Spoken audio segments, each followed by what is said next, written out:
The politically correct answer to origins these days is Darwinian evolution.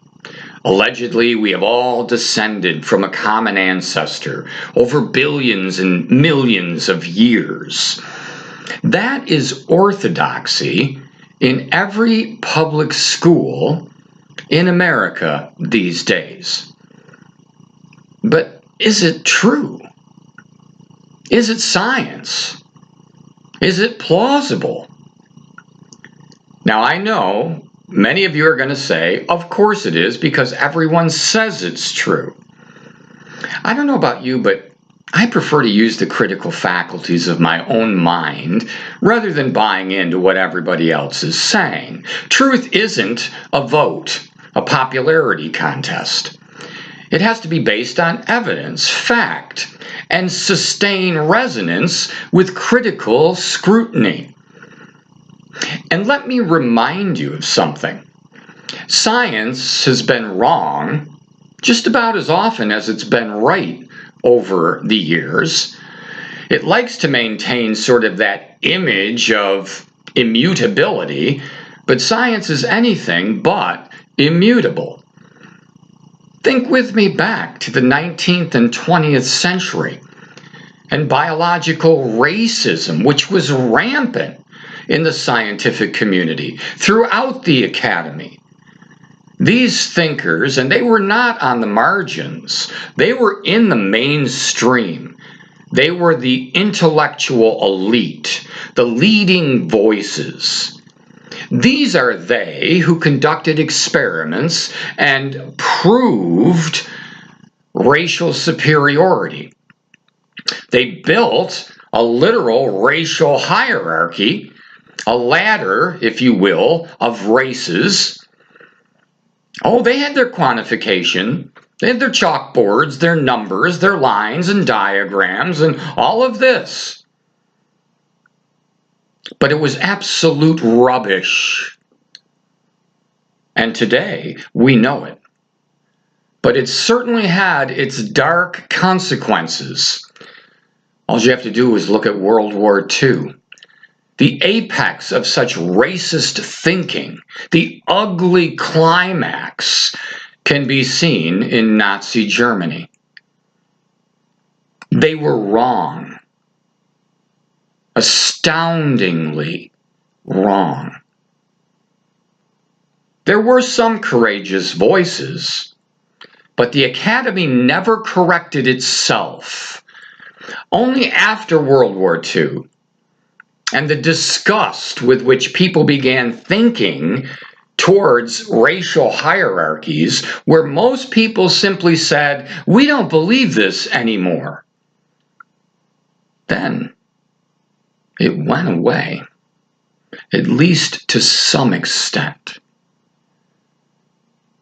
I used to tell my students in lecture, keep in mind, the facts don't tell the story. The storytellers tell it. Science was wrong, and it led to a lot of darkness, eugenics, the alleged purification of the race, forced sterilization, very ugly consequences. And that just underscores that what we believe really matters. It makes a difference. And so as I turn towards Darwinian evolution today, I again ask the question, is it scientific? Is it plausible?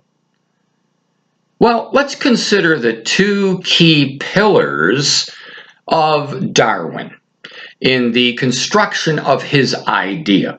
We'll look at pillar number 1 today. We'll look at pillar number 2 next time. And so let's consider the key pillars of Darwinian evolution. And the first that we will think about together today is the simple cell. What a misnomer. But Darwin pictured, he imagined that in the primordial soup, with all the right chemicals, with certain activity, perhaps lightning, some kind of Frankensteinian event, a cell could spontaneously generate, and from there reproduce and generate life. And that's what he imagined happened. And then all life is descended from this common ancestor. But what about this simple cell? Well, today we would say it would be hard to be any more drastically in error than believing that the cell is simple. We know today that the cell's anything but simple. It's fantastically complex. We know that genetic information is staggeringly sophisticated, and that even a modestly complex cell with 150 amino acids contains enough genetic information to fill thousands of volumes of books. It's a literal microscopic factory, the likes that would make any automotive factory in our day today look obsolete and primitive. Wow! We know that the DNA of a cell contains 3 billion genetic pieces of information. And that if any one of those pieces was defective or out of order or improperly placed, the cell wouldn't work.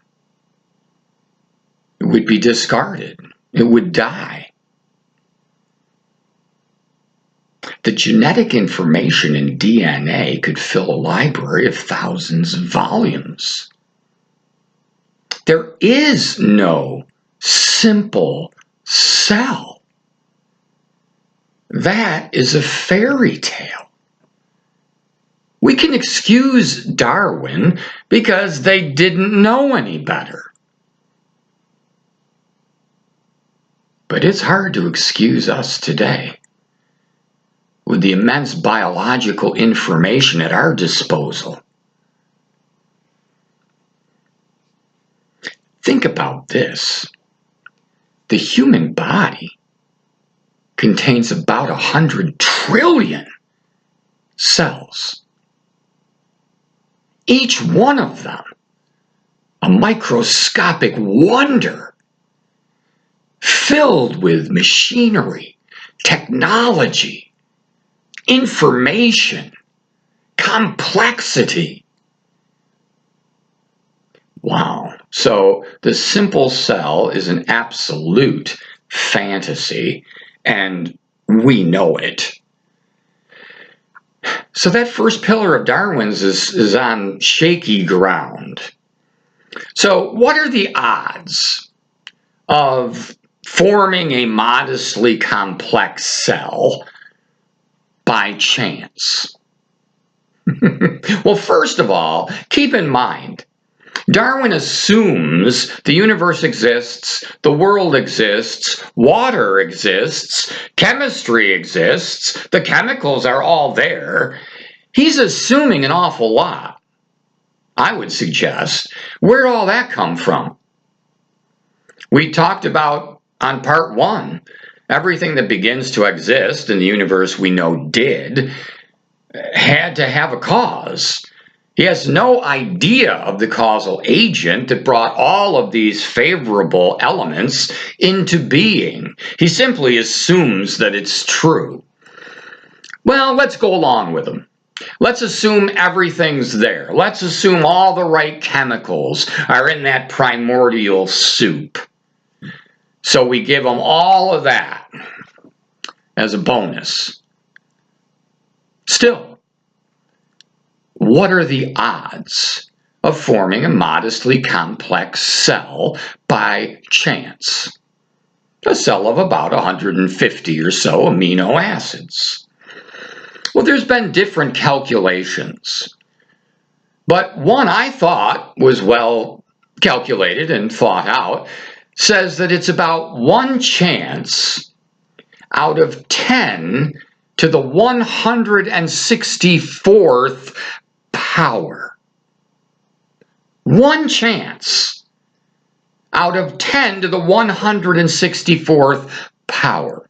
I'll probably get this wrong, but let me give you an idea of what that is. That is 100 billion, trillion, trillion, trillion, trillion, trillion, trillion, trillion, trillion, trillion. How you like those odds?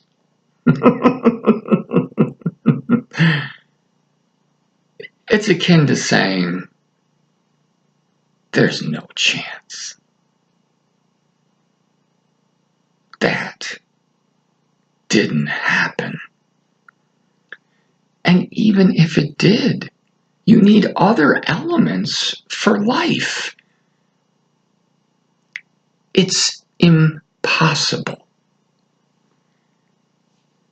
Darwin's antiquated myth of life originating in some primordial goo by chance doesn't sound very scientific to me. How about you? Maybe it's time for us to use our critical thinking skills and employ some healthy doses of common sense. As we saw concerning World War II, believing the wrong thing can lead to serious, horrific consequences. His idea doesn't sound scientific, it sounds desperate. And I suspect it's a desperate hope rather than a scientific reality to which most Darwinians are clinging today. Believing that we all evolve from this random chance development of the cell is sort of like believing that a tornado sweeping through a junkyard would produce a Ferrari. No one would believe such fiction. No one would accept such fantasy. Let's not accept that about who we are. Next time, we're going to look at Darwin's second pillar.